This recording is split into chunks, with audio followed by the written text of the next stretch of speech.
अस्सलाम वालेकुम, hope you all well. और आज हम एक मिशन पे निकले हैं, कामना करते हैं कि पूरी हो। और अभी एक मेरा साथी भी आता होगा क्योंकि उसको आज एक टारगेट मिला है और पहला टारगेट उसने पूरा कर लिया। वो किसी के एक जोड़ी स्लीपर उठा कर लेके आया और मुझे दिखाने लगा। मैंने बोला ठीक है, तो वो बोला कहने कि जल्दी से चलते हैं यहाँ से। तो हमने उनको जल्दी से बैग पैक किया और वहाँ से निकल लिए क्योंकि डर था, बहुत भीड़ थी कि शायद अगर किसी को पता न चल जाए। खैर कुछ नहीं हुआ और वहाँ से हम चोरी से निकल लिए। फिर हम जैसे ही आगे बढ़े हमने देखा भीड़ लगी है, शायद समोसे बट रहे थे, लेकिन नहीं, ऐसा कुछ नहीं था। बाद में हमें पता चला कि परसों ईद है, वो शायद ईद के चक्कर में इतना सब भीड़ वगैरह हो रही है। हमने फिर भी इग्नोर किया क्योंकि हम अपने मिशन पर निकले थे। फिर हमने एक दुकान पर जाकर स्टॉप किया धीरे से और हम अंदर घुस गए। तो जो दोस्त था उसको मालूम था अपने मिशन का, उसने चेक करना चालू कर दिया, लेकिन उसने देखा कि एक भी पर्स के अंदर पैसा नहीं निकला। वो फिर बोलता रहा कि दूसरा दिखाओ, दूसरा दिखाओ, लेकिन उनके अंदर भी नहीं निकला, वो सब भी खाली थे। आखिर में उसने सोचा कि नहीं, हमको शायद खाली ही लेना पड़ेगा। तो मैं उसको बोला खाली ले लेते हैं। खैर उसने एक पसंद किया और नाउम्मीद हो गया कि पैसे नहीं निकलेंगे तो शायद ले ही लेते हैं। तो उसने एक ये ग्रीन कलर का पर्स चूज़ किया और वहाँ से हम नेक्स्ट मुकाम पर निकल गए। फिर उसको याद आया बेल्ट भी लेनी है क्योंकि कभी भी ज़रूरत पड़ सकती है पापा को। तो वो चेक करने लगा कि कैसी है, कितना छेक है, और ये सब करके उसने चेक किया और उसकी लेंथ भी चेक की, शायद ज़्यादा बड़ी ना हो क्योंकि कभी भी ऐसा झगड़ा हो जाता है पापा से और वो दूर से भी मार सकते हैं। खैर उसने प्रॉपर चेक करने के बाद उसको आया कि कहने लगे नहीं, इतना नहीं बैठेगा, तो उसने ये ले लिया और घबराते हुए उसने 500 का नोट निकाला और पे कर दिया। हम चोरी छुपे वहाँ से फिर से निकल पड़े और जैसे ही हम बाहर आए, हमने बाहर में देखा एक आदमी पता नहीं कौन सी गन लेके बेल्ट के अंदर चेक कर रहा था। सॉरी फॉर दैट, ये मजाक था। और ये भाई मैं जानता नहीं, इनका नाम मैं भूल गया, और अपने मोमडन भाई थे और बहुत अच्छे से उन्होंने हमारे साथ बात की और सब्सक्राइब भी किया और अखलाक से भी वो मुझे अच्छे लगे। खैर वहाँ से हम पैक किए ये सब और निकल गए अपने अगले मिशन की ओर। उसने फिर भी चेक किया कि शायद इसमें कुछ छूट तो नहीं गया और हम यहाँ से निकल पड़े।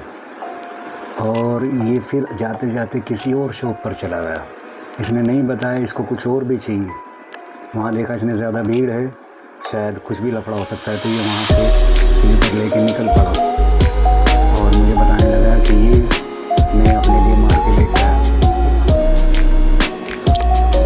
फिर वहाँ से हम दूसरी ओर निकल पड़े और वो हमारे मुजफ्फरनगर में एक लोकेशन पड़ती है, इसका नाम सुपर मार्केट है और ये लद्दाख की बाजू में ही पड़ती है। देखो हम कितने ऊपर आ गए हैं, यहाँ कितना ऑक्सीजन भी नहीं है, ऑक्सीजन भी नहीं है और रश भी बहुत ज़्यादा है। ये तो शुक्र है कि हमारी वाली लाइन थोड़ी खाली थी, रश नहीं था इतना जितना राइट वाली में था। तो वो बोला कि मेरे को कोट के ऊपर शूज़ चाहिए, मुझे शूज़ लेने हैं कोट के ऊपर। मैं बोला चलो ले लेते हैं। तो हम जैसे ही सरवट गेट पर आए, ये हम यहाँ का जो एरिया है इसको सरवट गेट बोलते हैं, और इसने यहाँ पे ऐसा रोका। ये सोच रहा था शायद ऐसे ही लेके भाग जाएंगे, लेकिन नहीं, जैसे ही ये वहाँ पर गया, वहाँ का जो बंदा था यानी जो सेलर था वो आकर इसके पास खड़ा हो गया और ये हमारा यानी उसका मिशन फेल हो गया। उसने देखा कि अब मिशन फेल हो गया है तो हम चलते हैं यहाँ से। और फिर हम यहाँ से धूम दबा के निकल पड़े।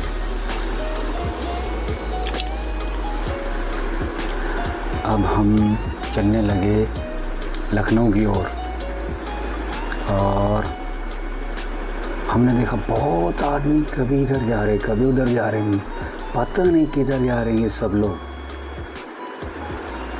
एक बंदा तो साइकिल पे ही जा रहा था, पता नहीं क्या उसने ऐसा कट्टे में रखा था, बस चले जा रहा था।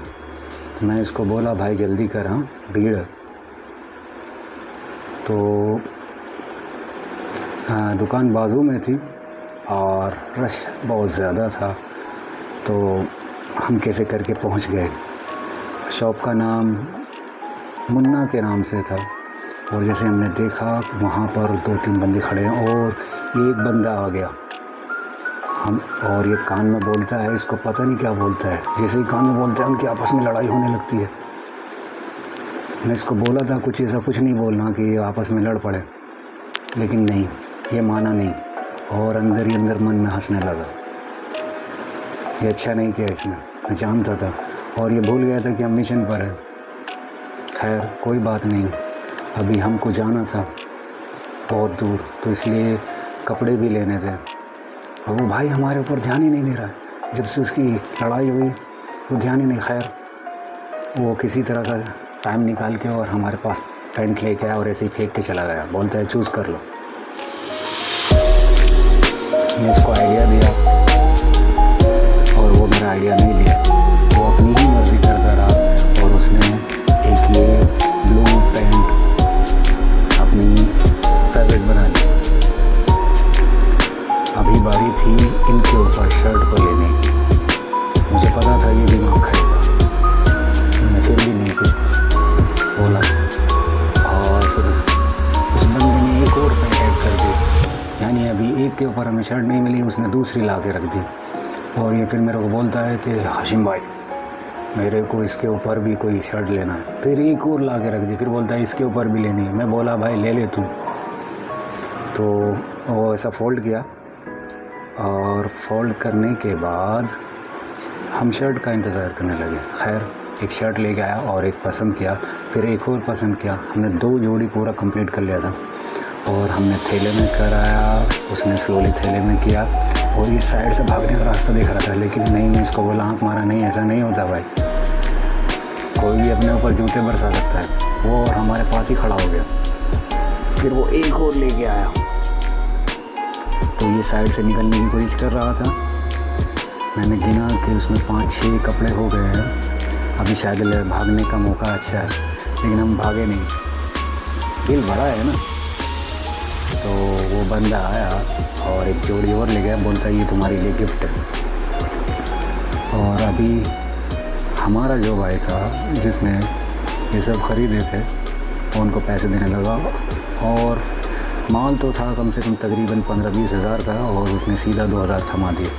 वो भाई मजाक में हंसने लगा, बोला कि नहीं यार ये नहीं चलेगा भाई। वो उसको बहुत मनाने की कोशिश किया, भाई मान जाओ, लेकिन वो नहीं माना। बोला कि मुझे दुकान से निकाल देंगे भाई, मेरा कान खींच लेंगे, ऐसा नहीं चलता है। फिर वो मेरे साथ भी बहसने लगा। मैं उसको बोला भाई चलो कर देते हैं। वो मेरी तरफ बोलता है कि नहीं भाई आप तो जानते हो। मैं बोला मैं नहीं जानता भाई, मैं तेरे को भी नहीं जानता, मैं इसको भी नहीं जानता। तो खैर इसको पता नहीं क्या अंदर से ऐसा आया, तो उसने 100 एक्स्ट्रा दिया और जैसे 100 दिया वो उधर से गायब। बोलता है अच्छा है ठीक है भाई मिलते हैं।